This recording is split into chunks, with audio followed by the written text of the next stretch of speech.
Right now, we're on the verge of an economic recession. Some have even predicted a calamity, a depression. I'm not so pessimistic myself. But even a recession, which is almost certain, threatens the future and livelihood of every family in Maine. You know, for years, individuals, businesses, and the government have been living beyond their means. And I'm running for the State House to help restore fiscal discipline and to help set priorities in Augusta. The latest figures from the U.S. Census Bureau show that the difference between Maine's tax burden and the average tax burden in the nation costs every man, woman, and child in Maine $401 per year. So that's a burden that we all bear because of our high tax burden. Yet, it seems that the current administration in Augusta and the legislature are continuing to grow state government without prioritizing or setting any sort of long-term plans. Dirigo Health, that we talked about just now, it was enacted as a well-meaning experiment to address the need for affordable health insurance for the self-employed here in Maine, which is a true priority. Unfortunately, the governor and his allies in the legislature ignored proven results from other states that could have dramatically lowered premiums for the self-employed. Instead, they set up a top-heavy bureaucracy, which costs $57 million a year to subsidize premiums for less than 12,000 people right now. You do a quick visit to a new website that's out there from the Maine Heritage Policy Institute. It's called MaineOpenGov.org. It's fascinating. They spent a whole year collecting information about what the state spends money on.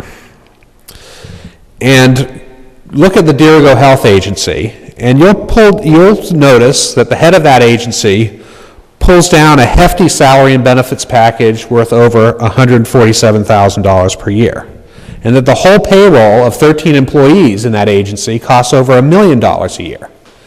Now, those funds can better be used elsewhere to allow affordable and accessible health insurance to more people. But it gets worse.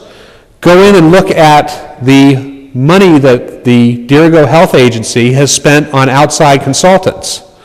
There's a company in Massachusetts that is an actuarial company. These are the guys with, they're the super accountants who figure out the figures, and they've been paid over $1 million every year by the Dirigo Health Agency to come up with reams and reams of paper to justify cost savings in the system that the folks at Dirigo can use to assess your health insurance to pay for their program.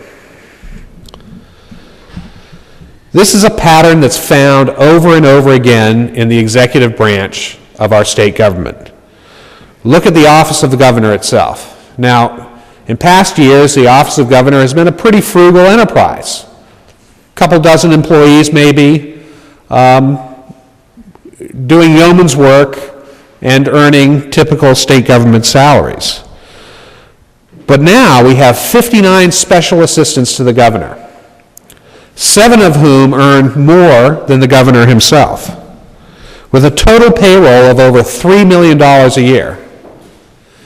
Now, Senator Nutting, a moderate Democratic senator from Androscoggin County, proposed a bill that would trim the payroll of the governor's office by $1 million a year by cutting down on the number of those additional employees. And the leadership in the legislature made it a priority to kill that bill from by a member of their own caucus.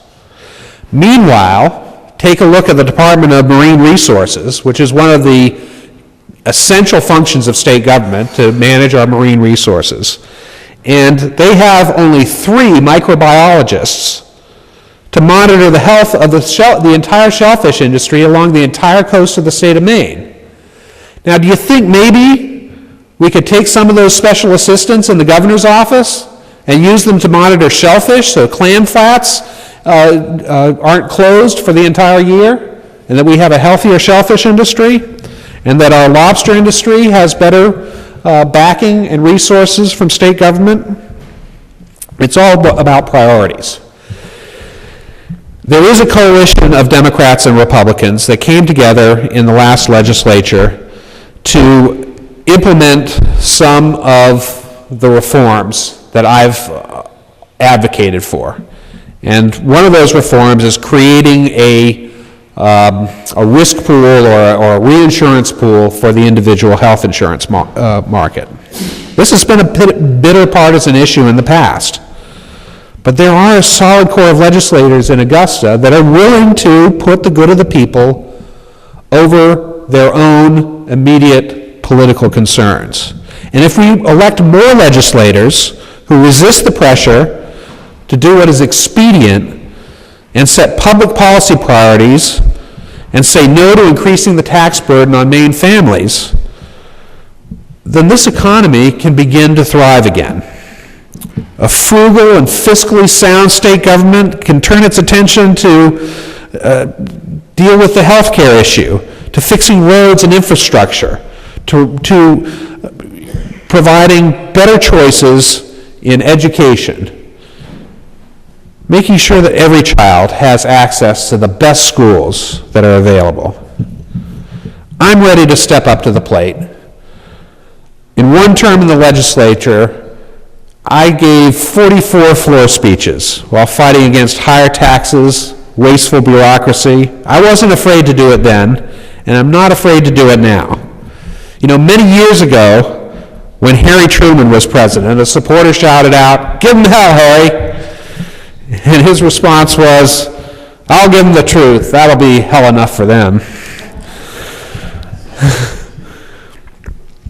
I don't mind quoting a Democrat from time to time, but I'll tell you what, I promise if you send me back to Augusta, I'll give them truth in spades. By shining a light on what is wrong, you can change it. And if we have more people in Augusta who can do that, imagine how much better our state can be. We can have abundant jobs, and we can have businesses in bidding wars for the most qualified employees. So if you send me to Augusta, not only will I put my talent and experience and knowledge to serve the public there, but I'll do so as diligently and with as much effort as I can.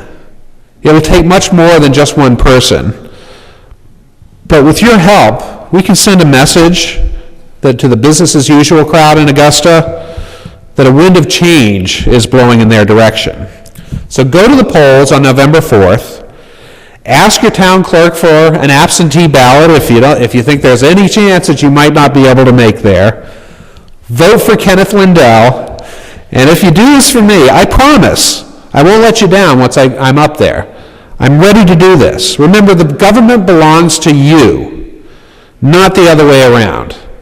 So you can take back your government. It's all about you and going out there and voting. Thank you.